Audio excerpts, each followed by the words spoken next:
Alors j'avais préparé Alors déjà je suis Thibaut Ressignol, je suis docteur en sciences cognitives et chercheur consultant en sciences comportementales appliquées aux problématiques de la transition écologique. Je suis par ailleurs cofondateur d'un collectif de jeunes chercheurs qui s'appelle Scalp, qui est basé à Paris, où on mène des travaux de recherche, de médiation entre éducation, transition écologique, etc. Donc j'ai adapté un petit peu ma présentation par rapport à ce qui s'est dit ce matin, enfin j'ai essayé d'adapter. Ça c'est bien que la vite fait. Et peut-être que c'est important de revenir sur des notions telles que la rationalité, les sciences cognitives, etc. Donc j'essaie de m'adapter autant que faire se peut. J'ai préparé cette présentation pour vous parler de l'approche comportementale des politiques environnementales, avec l'idée de vous faire sentir que cette transition écologique, c'était en partie une transition comportementale. Donc là, j'ai mis ce graphique que vous connaissez sans doute tous sur la part ou la répartition des émissions de gaz à effet de serre, donc là c'est en France en 2015. On voit qu'une grande partie est utilisée par l'énergie, transport, résidence en ce qui concerne les individus, l'agriculture, les déchets également. Donc une partie de ce qui nous fait émettre en tant que population des quantités abondantes de gaz à effet de serre qui causent entre autres le réchauffement climatique, il y a des domaines sur lesquels on peut agir en tant qu'individu.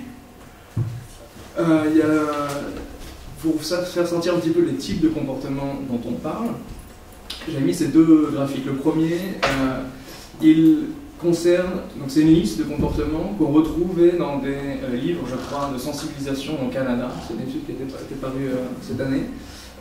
Et la couleur correspond à quel point ces comportements ils ont un fort impact en gaz à effet de serre.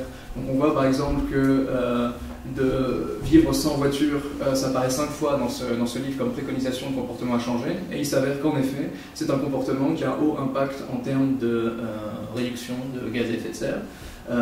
Par contre, pour ce qui est de conserver l'eau, justement, ou planter un arbre, ou essayer de faire des composts, c'est des comportements qui sont assez préconisés par ces méthodes de sensibilisation, mais qui ont un faible impact en gaz à effet de serre. Donc là, l'idée, c'était de vous donner un petit peu une idée d'échelle, d'ordre de notion de quantité sur les comportements dont on parle, pour ensuite les cibler. Le graphique qui est à droite, c'est la répartition de cette empreinte carbone en France par household, par ménage, pardon. Donc on voit qu'une partie va dans le logement, transport, alimentation, puis plus minimum dans l'équipement, la santé, l'éducation et les autres biens de service. Donc ça, c'était juste pour vous donner une idée des comportements qu'il y avait derrière la transition écologique et les grands challenges qu'il y avait en termes de transition comportementale. Cette slide concerne une étude qui avait été dirigée par l'ADEME l'année dernière pour essayer de mieux comprendre quel était le rapport des Français à l'environnement. Et on voit là, donc en bleu foncé, c'est ce que les personnes qui ont été sondées déclarent faire déjà, et en rouge, c'est ce qu'ils ne pourraient pas faire. Et donc vous voyez par exemple que trier des déchets, 67% des Français disent le faire déjà. Par contre, faire du covoiturage, se déplacer en vélo, utiliser les transports en commun, c'est des choses que les Français déclarent moins ne pas faire et qu'ils pourraient plus difficilement, voire pas du tout faire. Donc on voit là que, il y a ça également, qui était que, ça c'est la corrélation qui montre à quel point est-ce que les gens sur l'axe-axis sont engagés en faveur de la cause environnementale, et à quel point est-ce qu'ils déclarent changer leur pratique personnelle. Et vous voyez qu'il y a une corrélation, mais que pour les personnes qui se déclarent les plus engagées en faveur de l'environnement, ils ont quand même des difficultés à mettre en place des pratiques qui leur permettraient de réduire leur empreinte carbone. Donc ça, pris en compte, on voit qu'il y a ce qu'on appelle, Élise, vous en avez parlé tout à l'heure, le gap entre intention et action, donc le fait que certaines personnes en connaissance de cause veulent changer leur comportement pour réduire leur émission de carbone, mais n'arrivent pas à passer à l'action, et ce pour tout un tas de raisons qui peuvent être d'ordre cognitif, social, individuel, etc. Donc ça, c'est le problème auquel on est face, et à quoi se destine l'approche comportementale, d'essayer de faire en sorte de combler ce fossé entre intention et action. Issu du même sondage de l'ADEME, c'était une question qui était posée donc, à ces Français-là, qui leur demandait à votre avis, quel serait le plus efficace pour résoudre le problème du réchauffement climatique. et répondent en majeure partie, enfin pour moitié, 51%, les États, et l'autre moitié, chacun d'entre eux. Et j'aime bien cette slide parce que si on isole donc les deux facteurs, on se rend compte qu'on tombe exactement dans ce que nous on veut faire, qui est de faire en sorte de conceptualiser des politiques publiques qui aident les citoyens justement à changer leur comportement, à passer de l'intention de changer à l'action véritable, de diminuer donc leur empreinte carbone ou écologique. J'ai associé cette citation du rapport de la Commission européenne il y a 2 ans, qui, je pense, synthétise pas mal ce qu'est l'approche comportementale pour les politiques publiques, notamment l'environnement.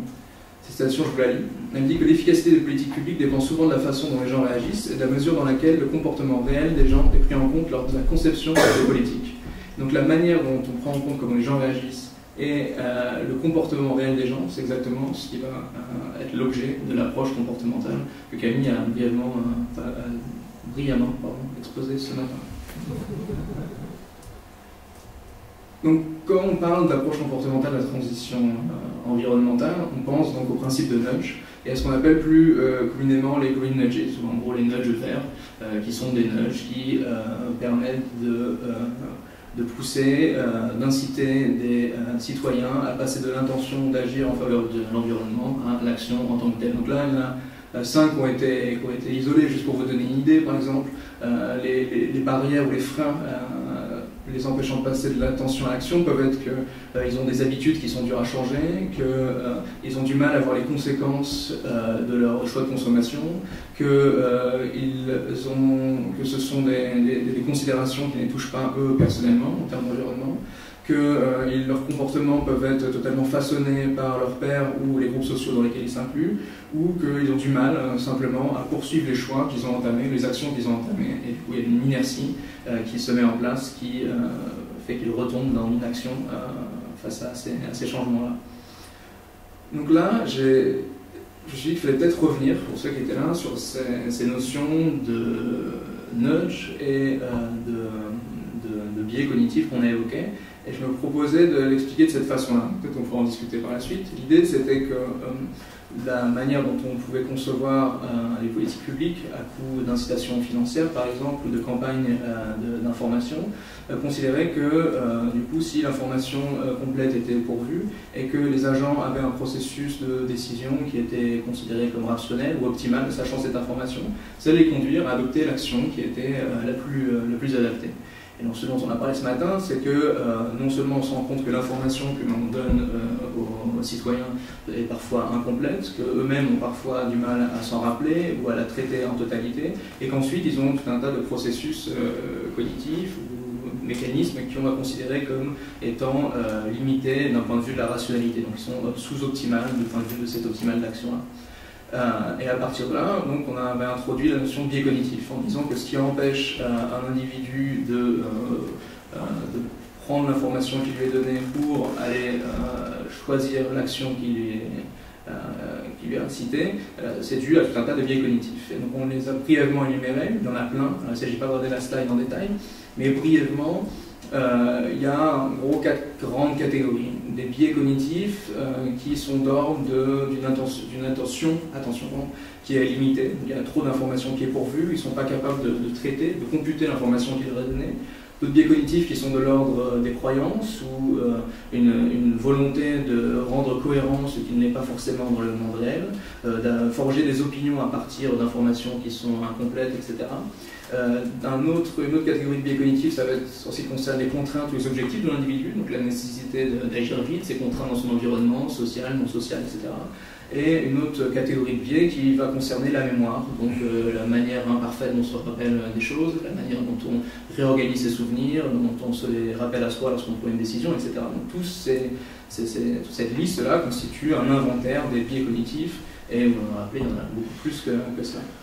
Et donc l'idée, c'était l'idée de l'approche comportementale et des sciences cognitives, était de dire que ces biais cognitifs-là, ils représentent des aspects de notre cognition, des aspects de notre individualité, de notre vie mentale. Et donc tous ces biais qui vont nous empêcher, sachant l'information qu'on nous donne, d'aller déployer l'action vers quoi on peut nous pousser, tous ces biais-là vont être en fait l'expression, le symptôme de notre cognition, de notre manière de traiter le monde. Et donc en tant que cognitiviste, l'idée est d'essayer d'aller un peu plus loin que cette liste de biais-là et d'essayer de comprendre quels sont ces mécanismes cognitifs qui sont en place et qui nous permettent de traiter l'information, de naviguer dans le monde et de choisir des actions qui sont adaptées. Donc ce qu'il y a entre l'environnement et l'action, d'un point de vue cognitiviste, ça va être ce qui est de l'ordre de l'attention, de la perception, des représentations mentales, on l'a évoqué, de la mémoire, de l'apprentissage, raisonnement, prise de décision, émotion, métacognition, etc. Tous ces processus mentaux-là qui vont nous séparer, qui vont constituer notre vie mentale et qui vont nous permettre de traiter l'information et d'agir dans le monde de manière adaptée. Voilà pour cette mise au point-là. Et donc dans ce cadre-là, l'approche nudge, de mon point de vue, c'est d'essayer de prendre en compte toutes ces propriétés de nos fonctions cognitives, tous ces biais, pour adapter notre environnement, notre architecture de choix, pour nous permettre de faciliter donc, un certain nombre d'actions dont on a formulé précédemment l'intention. Donc là, il y a quatre conseils qui ont été donnés par l'équipe BIT à Londres, qui était de rendre l'information la plus facile possible, la plus attractive, la plus aisément computable ou la plus rapide à analyser, et en utilisant des leviers sociaux. Donc ça, c'était en gros le principe du nudge, l'architecture du choix tel que je le vois moi en tant que cognitiviste. Voilà, pour la parenthèse, peut-être que c'est aussi des points de dissension qu'il y avait ce matin. Pour revenir au nudge vert, on peut en faire une topologie. En fait, on peut essayer de regarder la littérature, c'est ce qu'a fait Evans et les collaborateurs il y a 2 ans, où ils ont essayé de regarder dans la littérature quels sont les différents nudges verts qui ont été mis en place, quels sont les différents leviers ou incitations comportementales qui ont été utilisés. Il a dressé une petite liste que voici. Alors je suis désolé d'avance, mes slides sont partis en anglais parce que c'est extrait d'un article, mais je les traduis sans problème, a priori. Espérons. Donc là, Evans les catégorise en deux. Il y a les nudges qui sont appelés activateurs et les nudges passifs.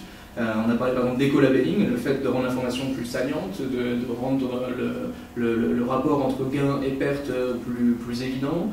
On a des nudges qui vont tomber dans la catégorie des normes sociales, donc des normes qui peuvent être de différentes manières. On a peut-être parlé un petit peu descriptives, normatives, etc. Des choix qui vont être forcés, donc on va essayer de multiplier les différents types d'actions. Alors là, il le met dans les nudges, on peut clairement en discuter. Pour ce qui est de la partie droite, on va les nudge par défaut. Donc on parlait de l'opt-in, opt-out, par exemple, c'est un type de nudge vert qu'on peut utiliser pour les fournisseurs énergétiques verts, par exemple, physique, on peut jouer sur le design, etc. Donc tout cela va constituer donc un armada de nudges verts qui ont été éprouvés dans la littérature. Ces nudges-là, ils vont, en gros, quand on va parler d'environnement, ils vont concerner plusieurs sujets environnementaux. Il y en a en gros 5. Tout ce qui est consommation, donc consommation soutenable, que ce soit en termes de nourriture ou en termes de biens, l'usage de l'eau, qui nous concerne plus aujourd'hui, l'usage de l'énergie, que ce soit en termes d'appareils électroménagers ou en termes de consommation, chez soi ou au travail, les choix de transport, que ce soit pour aller au travail ou pour faire du tourisme, et le dernier qui est la gestion des déchets, que ce soit des déchets de nourriture, de biens, ou en ce qui concerne le tri, le recyclage, voire la réparation. Donc ça, en gros, ce sont les cibles de ces nudges verts-là, et qui peuvent se situer à différents niveaux, que ce soit au niveau de l'individu, des organisations privées, publiques, etc. Donc ça, c'est un peu le portrait qu'on peut brosser, je pense, des nudges verts ou à destination des actions pro-environnementales. J'ai quelques exemples de cela, pour vous donner un peu une idée de comment ça se présente dans les faits. Donc ça, c'est un exemple je veux dire, tout bête qui a été fait dans une université en Italie, où ils voulaient augmenter la propension de gobelets de la machine à café recyclée. Et donc ils ont tenté, donc exactement comme Camille l'a expliqué ce matin, de faire un essai randomisé contrôlé. Vous avez 3 conditions, une condition de contrôle, rien de bouger, une condition de traitement 1, où ils avaient un signe qui utilisait la norme sociale, donc 70% des étudiants à Harvard recyclent, pourquoi pas vous, sachant que c'est une université italienne. Soyez différents, donc jouez sur l'identité par exemple. Donc il y a cette affiche-là, et dans une condition, il y avait des poubelles qui étaient ordonnées de manière assez classique, et dans la deuxième condition, il y avait ce petit panneau-là, et une poubelle qui était beaucoup plus grande. Ce qu'on voit simplement ici, c'est qu'en termes de quantité de gobelets recyclés, au fur et à mesure des semaines, l'intervention tient, les traitements avec les normes sociales et l'accès facilité donnent un plus grand nombre de gobelets recyclés que la condition de contrôle. À la suite de ça, j'ai des exemples qui ont été repris ce matin sur la taille des assiettes, par exemple, qui jouaient sur le gaspillage alimentaire. On ne va pas revenir dessus. Cet exemple maintenant classique de la consommation électrique. où là on voit plus la courbe où en gros là, en bleu c'est les personnes qui sont concernées, en vert c'est les personnes dans leur entourage proche dont on leur donne la quantité de consommation, et en gris c'est tout le quartier, et on voit qu'au fur et à mesure des semaines, eh bien, la consommation des personnes visées va tendre à se caler sur la consommation de leur entourage en suivant une norme sociale. Cet exemple Camille l'a donné, tout a été fait. Je voulais juste vous montrer deux autres exemples, qui étaient des exemples un peu différents en termes de traitement. Celui-ci, c'est un exemple de laboratoire. On en a parlé ce matin, mais c'est pour montrer qu'on peut aussi expérimenter ce type d'approche en laboratoire. Donc là, typiquement, ils voulaient tester un label en termes de réparabilité sur les appareils électroménagers en Allemagne. Ce que ce graphique vous montre, c'est que la baseline, donc à 0, c'est la condition de contrôle.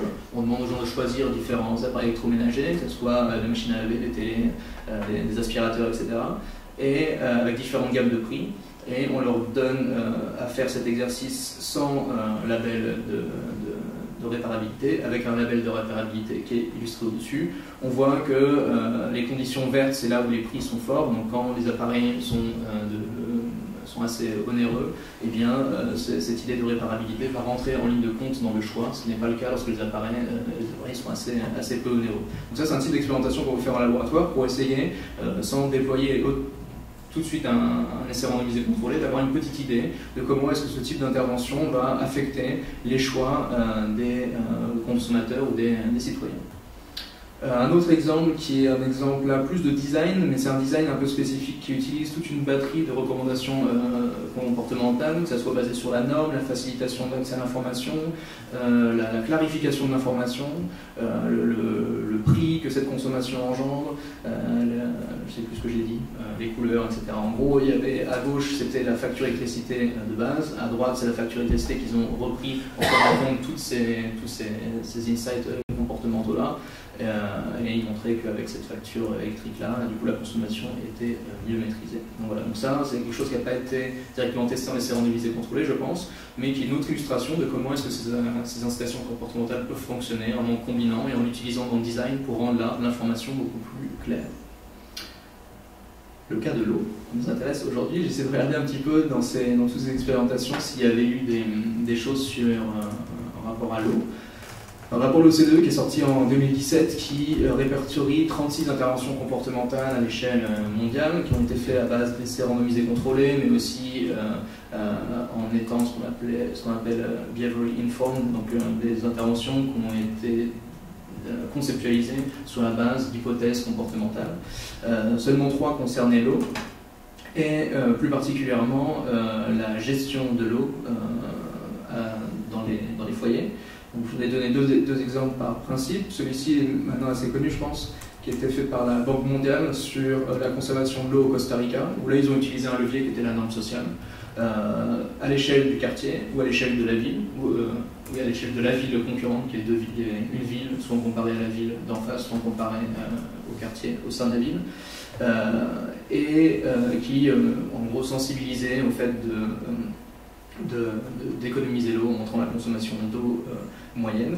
Et une troisième condition qui consistait à essayer de donner un plan d'action aux participants pour les accompagner dans la gestion de l'eau. Le résultat est sans appel, 0 étant, enfin vous avez le groupe contrôle, c'est exactement le même schéma qu'elle m'a montré ce matin mais inversé. Donc 0 c'est qu'il n'y a pas eu de différence entre le post-test et le pré-test. On voit par exemple que le groupe contrôle a diminué un petit peu sa consommation d'eau, mais en ce qui concerne l'intervention de la norme sociale à l'échelle du quartier, de la ville, ou l'intervention qui consiste à détailler un plan d'action, la consommation d'eau a clairement baissé. Et je crois que ça représente 4 ou 5% de la consommation d'eau, si je me souviens, parce que là on en est cube. Voilà, un autre exemple de cela, et je vous en ai juste montré une partie, c'est en Afrique du Sud, à Cape Town, je crois.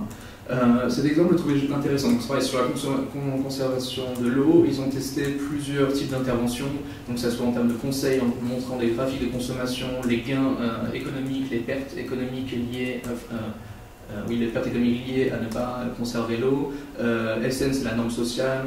Ils ont essayé de jouer sur la motivation intrinsèque, sur la reconnaissance sociale dont on parlait ce matin, et sur le fait d'insister sur le fait que c'était quelque chose qui servait le bien public.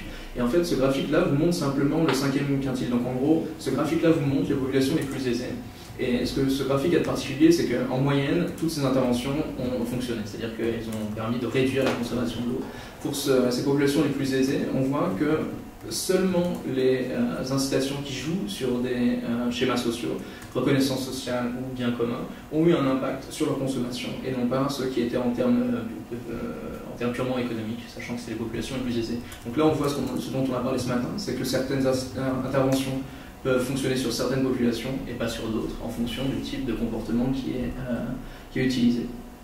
Je trouve un exemple de gestion de l'eau en France, qui est sorti cette année. Cet exemple, alors je crois que c'est le sud-ouest, c'est ça? Voilà, le sud-ouest. Et donc, ce qu'ils ont fait, c'est que donc il y a tout un ensemble de réseaux de... Oui, ok, là je n'ai pas du tout de termes techniques, d'ensemble de rivières, et ils sont adressés à des fermiers, et leur but c'était d'essayer de permettre une meilleure gestion de l'eau à ces fermiers en utilisant les normes sociales. Vous avez deux groupes, des fermiers qui sont considérés comme contrôle, à qui ils ont envoyé un courrier en donnant la consommation, donc ils avaient un dispositif qui permettait de mesurer la consommation de l'eau tous les X jours, et un autre courrier avec en plus une incitation en disant vous avez consommé, vous allez mieux gérer l'eau que les fermiers alentours, félicitations.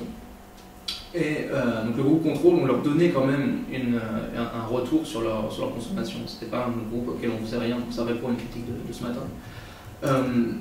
Et ce qu'ils ont observé, c'est qu'en moyenne, il n'y a pas de différence en termes de gestion de l'eau pour les fermiers.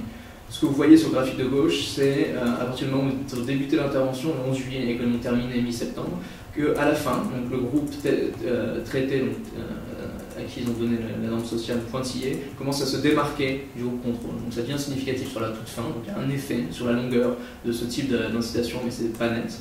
Et un autre effet qui était intéressant, je trouvais, c'est qu'ils ont vu que l'effet de la norme sociale pouvait se retourner contre le concepteur.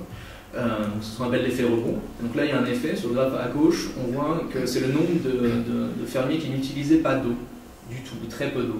Et on voit qu'avec la condition traitement, en fait, le nombre de fermiers qui n'utilisaient pas d'eau a diminué. Donc en gros, il y a de plus en plus de fermiers qui ont commencé à utiliser de l'eau alors qu'ils n'en utilisaient pas, en ayant connaissance de la consommation d'eau des voisins alentours. Donc c'est en gros le rapprochement à la norme dont parlait Denis ce matin. Et l'autre effet, dans l'autre sens, il compense du coup cet effet global, c'est que les fermiers qui étaient le plus consommateurs d'eau se retrouvaient à un effet opposé, donc eux, ils diminuaient leur consommation d'eau. Donc en fait, il y a un rapprochement à la norme qui se traduit par en fait un non-effet significatif sur la population globale. Donc là, on voit la nécessité dans l'analyse de regarder entre les populations soit plus aisées, soit plus consommatrices, de regarder la diversité des comportements et la prendre en compte de l'analyse, et de se méfier des effets rebonds. Un dernier exemple, c'était la gestion de la pêche en Australie. Je trouve ça assez marrant. Ils n'ont pas du tout fait d'expérience, mais ils ont proposé, en fait, pour gérer la pêche, notamment à la truite, je crois, dans un tas de bassins qu'ils géraient, de développer un ensemble de nudges en identifiant les points de friction, les freins comportementaux. Et ils ont proposé des manières de nudger ces pêcheurs-là pour leur faire on peut pêcher moins de poissons ou de relâcher les petits poissons. Vous avez en bas des illustrations graphiques, donc que ce soit en termes de règles, pour mesurer les poissons en disant les trop petits, relâchez-le, des incitations qui sont plus mignonnes, et tout un tableau qui les décrit. On va pas les détails là, sachant le temps, mais c'est juste pour dire qu'il y a aussi des propositions de nudge qui ne sont pas implémentées, qui sont publiées et publiables. Pour tout ce qui est de ces nudges verts, la question est, ok, il semble marcher dans les exemples, mais est-ce qu'il y a des exemples choisis? Et d'ailleurs, on voit qu'on a pas mal d'exemples qui se recoupent. La question, c'est ce qui fonctionne de manière générale. Et quand est-ce qu'il ne fonctionne pas? Ça, c'est un article que je trouve excellent qui est sorti cette année, qui liste en fait tout un tas de domaines d'intervention, que ce soit le planning familial, qui rentre eux dans les questions environnementales, le management, la gestion des terres, la consommation de viande, les choix de transport, la production de déchets ou l'usage de l'eau. Et en fonction de ces différentes cibles, ils ont identifié tout un tas d'études qui ont utilisé différents moyens, différentes interventions comportementales, donc jouant sur la norme, jouant sur le messager, jouant sur la salience de la formation, l'éducation, le commitment ou l'engagement dont on parlait ce matin, etc. Et ils ont regardé, en fonction de ces différentes combinaisons qu'ils ont trouvées en littérature, quels étaient les résultats. Alors déjà, Première observation, c'est qu'il n'y a pas un même nombre d'articles dans chaque catégorie. Donc là, c'est les catégories, planning familial, management des terres, etc. Et les couleurs, c'est les différents types d'incitation comportementale qui ont été utilisées. Donc on voit typiquement que pour l'usage de l'eau, les normes ont été utilisées assez fréquemment, plus de 30 fois dans les articles. Donc c'est en bas à droite. En ce qui concerne la consommation de viande, par exemple, les normes sociales n'ont jamais été utilisées à leur connaissance dans la littérature. Donc on voit que la distribution des articles est inégale.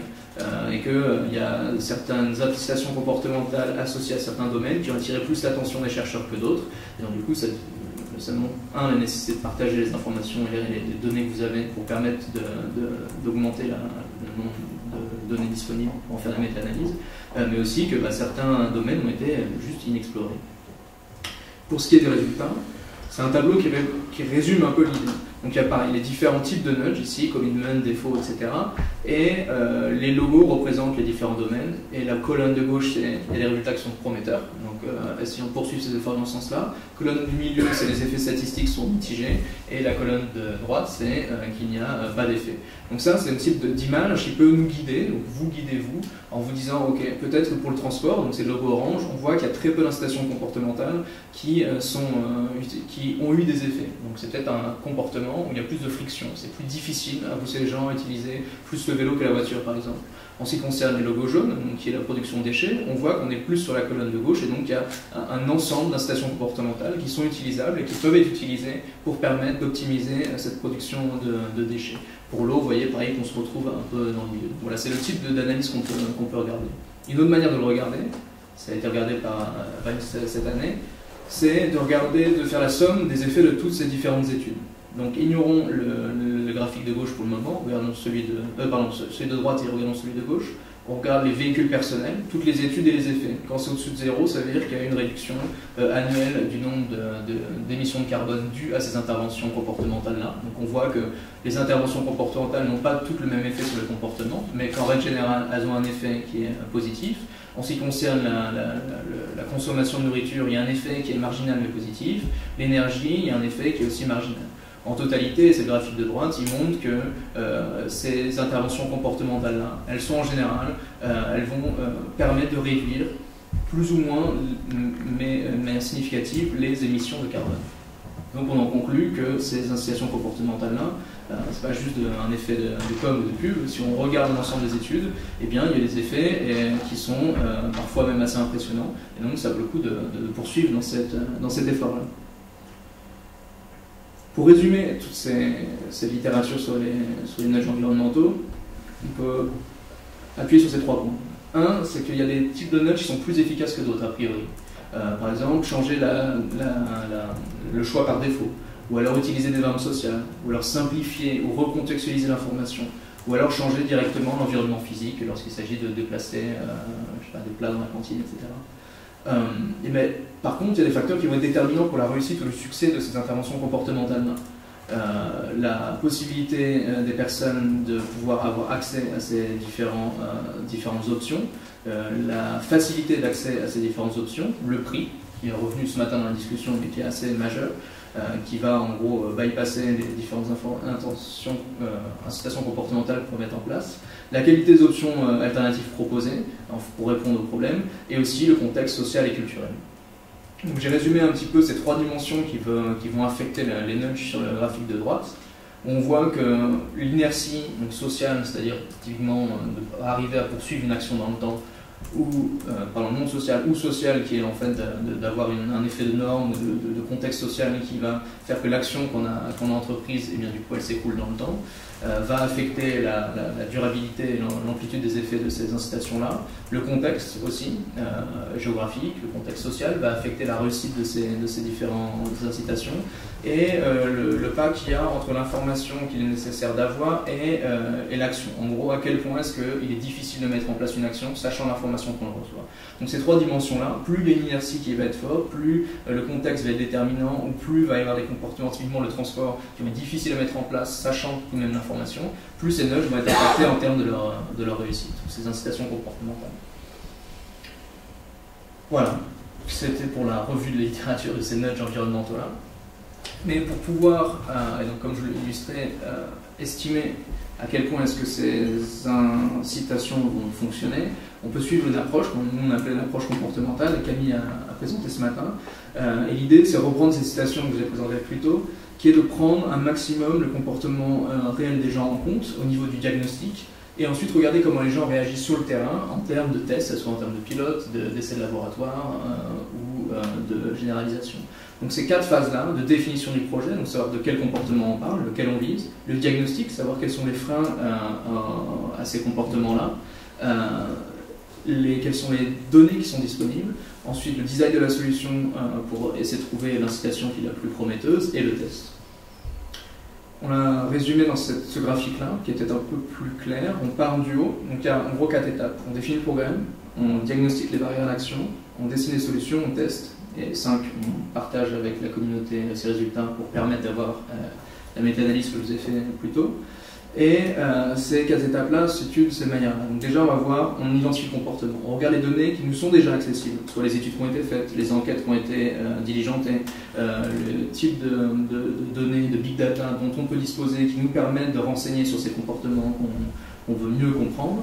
On peut même essayer d'avoir des études plus ciblées anthropologiques, d'aller sur le terrain, essayer de mieux comprendre ces comportements-là. Une fois qu'on a tous les éléments en main pour comprendre la nature de ces barrières comportementales-là, comportements qu'on veut pousser, on va utiliser les sciences du comportement pour essayer de distinguer des différents freins cognitifs, individuels, etc. Puis designer des solutions, donc des nudges, en encore utilisant les sciences du comportement, puis idéalement le tester. Pour finir, je voudrais insister sur cette dimension comportementale, ce que j'ai appelé ici Behavioral Insights, donc en gros l'apport des sciences comportementales à ce processus d'optimisation de la politique publique. Je vais passer ça, pardon. Ce que je vous ai montré là, ici, en 4 étapes, Camille nous a montré, il a été détaillé, très détaillé, par l'OCDE dans un rapport qui est encore en consultation, mais il est disponible en ligne, qui détaille une méthode qu'ils appellent BASIC. BASIC pour analyser, comprendre le comportement dont il est question, analyser les freins, développer une stratégie pour essayer de lever ces freins-là, dessiner des interventions pour appuyer ces stratégies-là, les faire passer dans le réel, et ensuite induire un changement de comportement. Donc toute la partie que vous voyez en bas, on peut la détailler si vous voulez, mais tout le document d'une plus de 60 pages, je pense, détaille exactement comment les 4 étapes qu'on vous a énumérées un peu plus tôt ce matin peuvent être faites en tant que décideur public. Quels sont les moyens à votre disposition pour vous permettre de développer une incitation comportementale qui soit la plus efficace possible. Je vais m'arrêter pour cette présentation sur le schéma du milieu, qui concerne l'apport des sciences du comportement pour le diagnostic et pour l'établissement d'une intervention.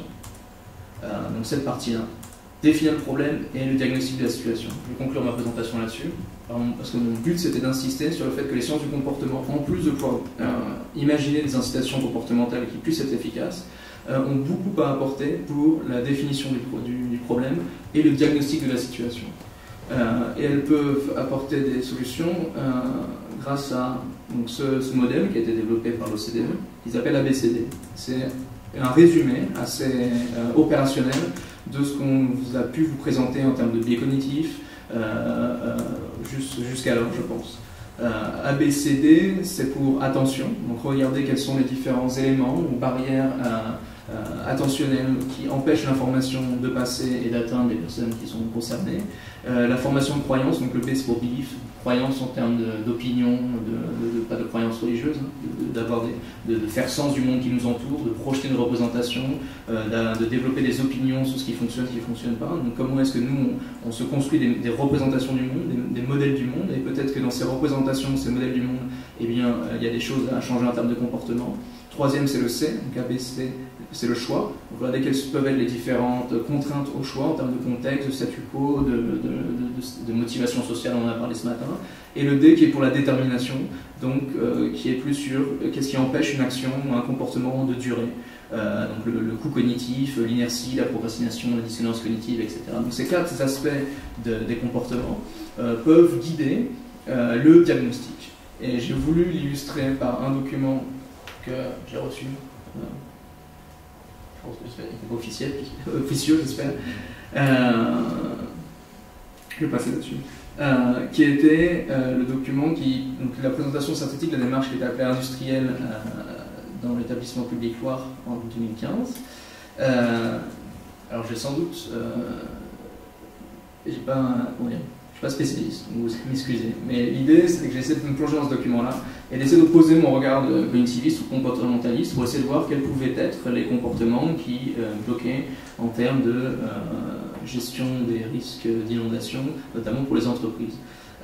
Le constat qui est fait, a priori, c'est que sur 23 000 entreprises qui ont été sensibilisées, eh bien, il y en a eu en 2015 que 421 qui ont mis en œuvre des mesures de réduction de leur vulnérabilité en termes d'inondation. Donc la question qu'on peut se poser, c'est toutes ces entreprises qui ont été sensibilisées, une petite partie seulement n'ont pas mis en place les mesures qu'elles devaient mettre en place. Et donc j'ai cherché dans le document des éléments de réponse à ces questions-là. Alors déjà, il y a, en termes de sensibilisation, donc d'après ce que j'ai compris, l'idée était qu'en 2009, il y a une enquête qui a été faite pour comprendre pourquoi est-ce que ces entreprises-là, ou ces chefs d'entreprise, ne mettaient pas en place ces mesures. Il a été énuméré différentes raisons, que le risque était jugé secondaire, une méconnaissance certaine méconnaissance des cartographies des zones inondables, un décalage de perception des prescripteurs et chefs d'entreprise, etc. Et donc ont été lancées toute une campagne de sensibilisation avec des produits tels que des dépliants se préparer à l'inondation, des courriers d'information de sensibilisation, des produits vidéo, une campagne de médias de sensibilisation, etc. qui a conduit, de ce que j'ai compris, en 2012, donc à une seconde enquête qui a bien établi que une confirmation qui a bien établi que ces entreprises-là avaient été sensibilisées, qu'ils étaient au fait, mais qu'il y avait donc une confirmation de la mise en distance, voire du déni du risque d'information par les entreprises, une prise en compte des inondations qui était reléguée à un rang de priorité inférieur, etc. Donc tout un tas d'observations qui, a priori, n'étaient pas dues au simple manque d'information. Donc là, il y a un tableau que j'ai extrait du rapport qui montre les raisons invoquées par ces chefs d'entreprise-là pour ne pas mettre en place ces mesures malgré le fait qu'ils en étaient informés. Et donc ce tableau-là, c'est de la matière qui pour nous est précieux pour mieux comprendre quels sont les freins comportementaux à ces chefs d'entreprise pour ne pas mettre en place ces mesures pour essayer de les prévenir ou les prémunir des risques et donc des conséquences des inondations qui peuvent survenir. Donc il y a des raisons qui sont telles que le manque de temps, ou les mesures étaient déjà trop grande difficulté à mettre en place les mesures, l'aléa jugé trop important par chef d'entreprise, ou pas assez importante des recours aux assurances. Il y a tout un tas de raisons qui sont parfois d'ordre technique, structurel, d'autres qui sont plus d'ordre comportemental. Et donc l'idée, c'était, typiquement sur ce type d'exemple-là, je n'ai pas de solution miracle, mais ce type d'exemple-là, d'essayer de regarder les données qui sont disponibles. Alors là, on en a vu qu'il y en a quelques-unes sur les comportements. On peut imaginer qu'on pourrait faire des enquêtes pour comprendre un peu mieux quels sont les freins à ces comportements-là au-delà de la sociologie. Pourquoi ils n'arrivent pas à le mettre en place? C'est d'aller discuter avec ces personnes, faire des sondages, etc., etc. Puis de poser ce regard-là sur les comportements, les freins comportements qui sont observés, d'essayer de voir si c'est un problème d'attention. Ils n'arrivent pas à se concentrer suffisamment sur ces problèmes-là ou porter assez d'attention à l'importance de ce problème. Un problème de représentation, ils ne se représentent pas par exemple les risques futurs de l'inondation, les coûts économiques que ça peut avoir. Problème de choix, ils n'arrivent pas à arbitrer, à choisir la meilleure mesure, ou ça implique trop de prise de décision, ou d'inertie, etc. Donc le point que je voulais faire à partir de là, c'était de prendre cet exemple qui est un peu concret et de mettre l'emphase sur la composante comportementale qui peut se retrouver dans ces questions de gestion de l'eau, et de montrer qu'on pouvait, à la lumière de nos connaissances sur les mécanismes, sur nos mécanismes cognitifs, essayer de voir quels pouvaient être les freins qui posaient problème pour agir dessus. Voilà. Je vais m'arrêter là, je crois. Merci. Merci d'avoir essayé de faire le lien avec un. C'est aussi quelque chose que nous, on aurait souhaité faire et pour lequel on n'est pas, pour l'instant, on n'a pas abouti, mais ça reste toujours au stade de la question. Merci d'avoir essayé de tenter. En voyant mes deux slides, je vais peut-être essayer deux choses. On parle de sciences cognitives, qu'est-ce que c'est?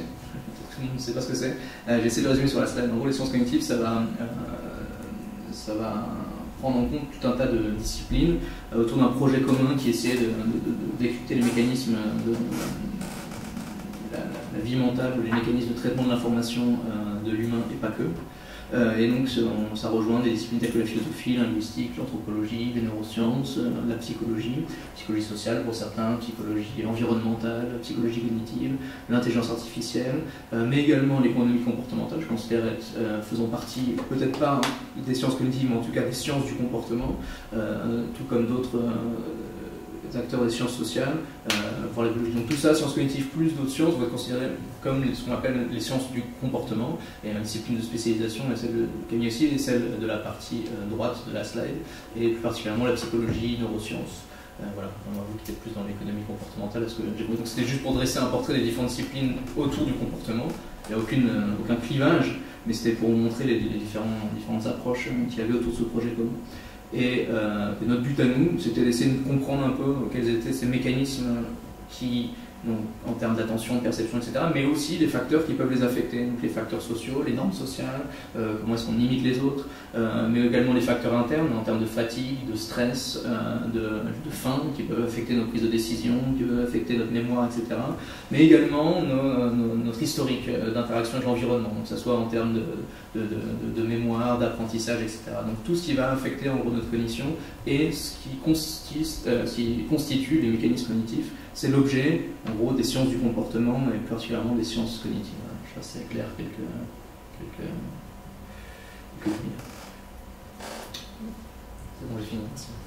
Pas de souci. Je laisse la parole si vous avez des questions. J'avais une petite réaction lorsque j'ai vu rapidement le dépliant que vous avez circulé pour les inondations. C'était appelé l'inondation. Se préparer à l'inondation. Oui. Se préparer à l'inondation. On a longuement parlé aujourd'hui du fait que Paris n'a pas eu énormément d'effets. Et la première réaction que j'ai eue lorsque j'ai vu ça, l'inondation, j'avais le période je me suis demandé, est-ce que peut-être on a eu la sorte de réaction qu'il a observé Urban Giants dans ses études sur l'appel à la peur. Et à l'époque, dans les années 50, on a voulu encourager les gens soit de ne pas fumer, ou de brosser les dents. Et les appels à la peur étaient des appels très imagés, où on a vraiment mis en évidence des photos des poumons endommagés, où on parlait de tout ce qui se passe au niveau de la dentition des caries. On a vraiment mis le paquet. Et ces appels à la peur ont moins bien fonctionné que les appels beaucoup plus soft, où on a évoqué un point sur les menaces.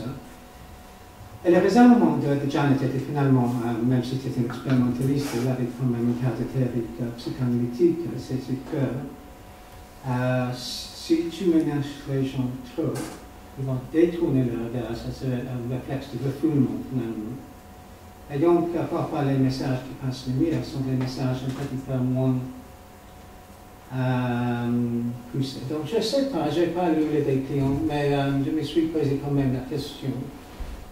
Est-ce que peut-être on a trop forcé? Et je précise, on a longuement discuté tout à l'heure, c'était très difficile à intéresser les managers ici, vu que les inondations sont loin dans le temps, ici à Orléans.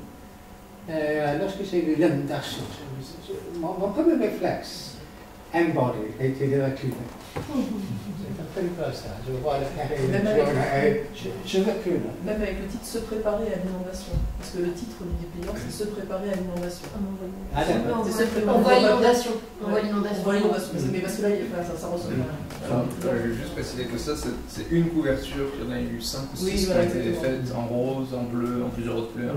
Et ça peut-être induit en erreur. Le deuxième, c'est qu'il y a une bonne partie de littérature qu'on appelle la science de la communication de la science, Science and Communication Science, qui s'intéresse au changement climatique et quels sont les meilleurs moyens d'essayer de tester les visuels, les phrases qui peuvent être utilisées pour initier une intention à partir de l'information. Donc là, je sais qu'il y a une littérature assez riche que j'explore actuellement. suis pas encore au niveau de faire une rue, mais il y a beaucoup de choses à prendre pour peut-être optimiser ce type de choses, pour éviter justement de trop être anxieux et stressant, et du coup des comportements d'évitement, ou alors d'être totalement plat et de ne provoquer aucune intention et aucune réaction émotionnelle. Donc il y a peut-être des choses à creuser là-dedans. C'était exactement l'objectif qu'on avait, effectivement, d'essayer d'associer un laboratoire de recherche sur les outils qu'on pouvait mettre en place par rapport à la sensibilisation des chefs d'entreprise au risque d'inondation. Ça n'a pas pu gagner, voilà. Là, l'idée... Du coup, on travaille dessus. Oui, mais on a un groupe de chercheurs qui essaient de mieux comprendre un peu les comportements pro-environnementaux du point de vue des sciences cognitives. C'est très intéressant de discuter. Et donc on a un pan de recherche qui est sur cette question visuelle, qu'on travaille avec des associations qui ont pour essayer de mieux comprendre comment on peut communiquer des problématiques qui sont aussi complexes, parce que les problématiques c'est très complexe à appréhender, qui sont distantes, qui sont peu préhensibles, et aussi l'impact des visuels. Voilà. Pour tout dire par rapport à ces visuels, on en faisait à peu près un par an sur la démarche qui s'est tenue de 2007 à 2015. Et les premiers dépliants, c'était des dépliants assez publicitaires, parce qu'on prenait des photos en fait, des bandes d'images, on n'avait pas encore en réel de chef d'entreprise qui avait fait le diagnostic. Et au fur et à mesure du temps, ces dépliants étaient alimentés de chefs d'entreprise qui avaient fait le diagnostic, qui avaient mis en place des mesures. C'était l'idée de donner des exemples en fait. Voilà. Et c'est vrai que le titre, votre remarque est intéressante, parce que c'est vrai, C'est aussi de l'aspect plus incrémental, si vous avez une vingtaine de chefs d'entreprise qui acceptent de vous consacrer une vraie temps, puis une vraie communication, et vous la montrez les deux, peut-être on inverse sur l'autre, et vous verrez quelle serait la réaction. Et peut-être comme ça, on peut voir s'il y a certaines communications qui, au moins, insuffleraient davantage l'intention de faire quelque chose. Parce que l'intention est quand même nécessaire à ce type d'approche d'un point de vue éthique. C'est un premier pas vers c'est l'intention. C'est une approche du comportement, parce que tout à l'heure vous parliez des deux choses. La question était très pertinente sur quel comportement était visé. Il y avait le comportement qui était d'essayer de faire en sorte d'informer au mieux les citoyens de quelles actions ils pouvaient mettre en place, quel plan d'action ils pouvaient mettre en place face à ces événements-là ou à ces urgences, et une autre qui était en termes de suspense. Oui, qui était une fois qu'on avait ces informations-là et qu'on savait quoi faire, d'arriver à les déployer au moment où l'alarme surgissait, où il y avait la vigilance. Donc là, il y avait une composante qui était déjà de faire en sorte que l'information passe au mieux pour qu'il y ait une intention, et ensuite une question de, sachant cette intention, et là je pense que c'est le cas des chefs d'entreprise maintenant, comment, alors peut-être qu'ils n'ont pas forcément l'intention, mais quel levier pour lever leurs freins comportementaux. Alors il se peut qu'il y ait des freins qui soient purement économiques pour les chefs d'entreprise aussi, tout ne peut pas être résolu par les du comportement. Je vais préciser autre chose, c'était que dans les choses que les exemples que j'ai donnés sur les nudges verts, le prix joue extrêmement fortement dans ces questions-là, mais le prix n'est parfois pas suffisant, et il y a une partie du comportement qui peut être affectée. Et je sais plus ce que c'était autre chose que je voulais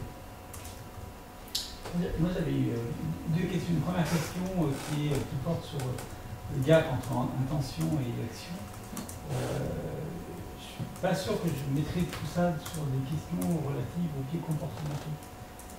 Il y a des raisons qui sont rationnelles et qui sont économiques, qui font qu'on ne fait pas on a un gap entre les deux. Je pense que les actions sont bien pour l'environnement, mais si je suis seul à les faire, je ne vais pas les faire. Et où je pense que c'est important, mais quelque part, je ne me préoccupe pas de la génération dans deux générations. Parce qu'actuellement, si je réduis l'utilisation de ma voiture, je ne vais pas impacter ni ma vie, ni celle de mes enfants, mais peut-être celle de mes petits-enfants. Et là-dedans, c'est un autre type de facteur, en fait, en termes de motivation que vous pouvez faire. Ou alors, il faut trouver des motivations autres que ces motivations-là pour arriver à supplanter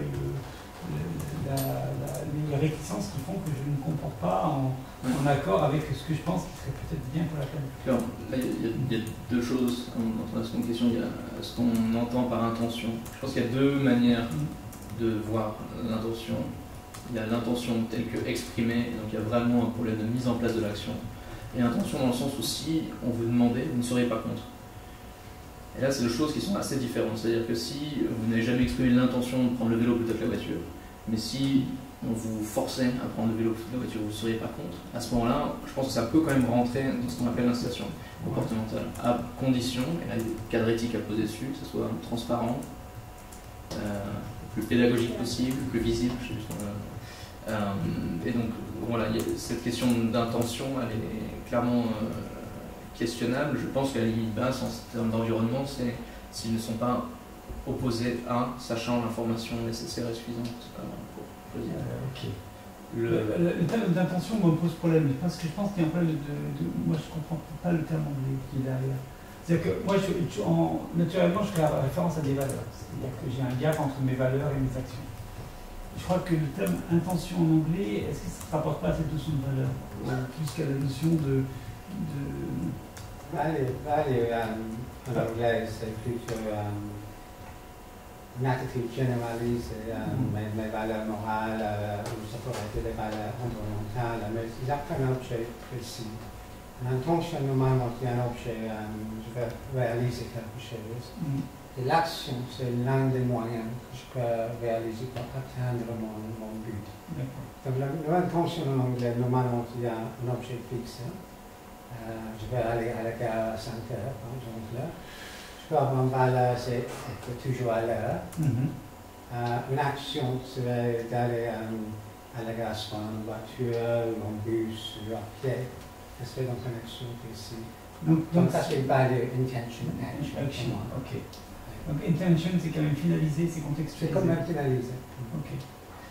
Alors j'avais une autre question aussi par rapport à ça, sur l'efficacité des nudges. Il y a vraiment un questionnement, en tout cas sur l'énergie qui se pose, c'est de savoir comment on évalue l'efficacité du nudge. Et en particulier, on voit très bien beaucoup d'études qui font, en tout cas sur les expérimentations de terrain qui sont faites sur les nudges dans le secteur énergétique, on fait une évaluation au mieux sur un an. Et on dit qu'il y a eu une efficacité parce qu'on a fait bouger les comportements sur le groupe de traitement. Et la vraie question, c'est vraiment de savoir est-ce qu'on a vraiment fait un changement de comportement ou on a juste fait, en fin de compte, on a juste un peu secoué la personne car on l'a poussée dans une certaine direction et que, est-ce que, par exemple, le fait de savoir si on reste sur la trajectoire, si on enlève le nudge, c'est une vraie question. Ou est-ce que ça retombe et on repart sur autre chose? Ouais, c'est pour ça que j'insistais sur deux points. Un qui était de bien comprendre les comportements dont on parle. Quels sont les freins de ces comportements-là. Et on peut développer des incitations comportementales qui ont pour but de maintenir l'action. Donc là, on parle de détermination, par exemple. Le nudge, l'incitation comportementale, peut avoir comme objectif de faire en sorte que ces individus-là maintiennent un maximum cette action-là. Elle peut avoir comme but de faire mieux comprendre l'information. Le but ou le comportement qu'on veut faire changer, il dépend totalement du diagnostic qu'on a posable. Donc si on voit que ces différents citoyens ne mettent pas en place ce comportement-là parce qu'ils le font et ça retombe, ils n'ont pas les capacités de le faire, ils ne voient pas quelles sont les conséquences qu'il y a derrière, etc. etc. En fonction, c'est là où vraiment comprendre ces comportements, il est vraiment crucial pour essayer de quoi on parle et comment est-ce qu'on peut faire en sorte de faire évoluer ces comportements-là. Donc ça c'est un point. Ensuite, pour l'aspect de la généralisation, vous évoquez ce matin, pour moi il y a deux points. Il y a un, plus on a d'informations, mieux c'est. C'est-à-dire que si on a testé une incitation comportementale sur un pilote dans une région et qu'on se dit ça a fonctionné, ça c'est une information que ça fonctionne sur une population donnée. C'est une information pas suffisante, mais en plus qui nous fait dire qu'il y a des chances, une probabilité supérieure que ça fonctionne en déploiement. Mais elle n'est pas... il y a tout un tas d'autres... critères à prendre en compte, tout l'aspect diagnostique, de bien comprendre quels sont les comportements en jeu, quels sont les freins, d'avoir des données qu'on puisse suivre, etc. Plus l'incitation sur un pilote, si tout ça va dans le même sens, il y a quand même une probabilité assez grande que lorsqu'on le déploie, le comportement il soit induit.